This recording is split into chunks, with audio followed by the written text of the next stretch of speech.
আজ আমি সবজি দিয়ে চিকেনের হালকা ঝোল বানাবো। তার জন্য এখানে আমি অল্প একটু চিকেন নিয়ে নিয়েছি। এখানে পেঁয়াজ, লঙ্কা, দুটো মিডিয়াম সাইজ পেঁয়াজ, একটা টমেটো, 4টে কাঁচা লঙ্কা নিয়েছি। আর এখানে 4টে আলু, 1 চামচ হলুদ গুঁড়ো, 1 চামচ কাশ্মীরি লঙ্কার গুঁড়ো কালারের জন্য। মশলাগুলোকে ভালো করে মিশিয়ে দেবো।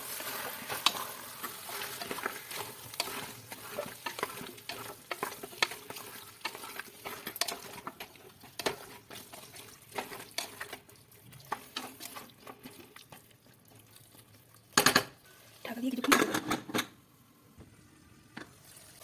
জল দিয়ে দেবো। এবার জল দিয়ে ভালো করে নাড়িয়ে দেবো এটাকে।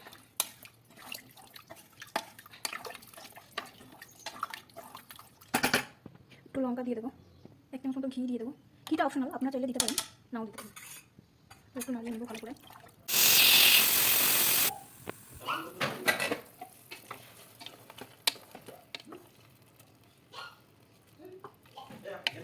না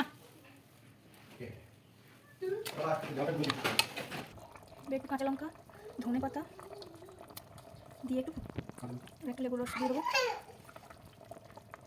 লেবুর রস, কাঁচা লঙ্কা আর ধনে পাতা নামানোর আগে দিলে ফ্লেভারটা ভালো আসে।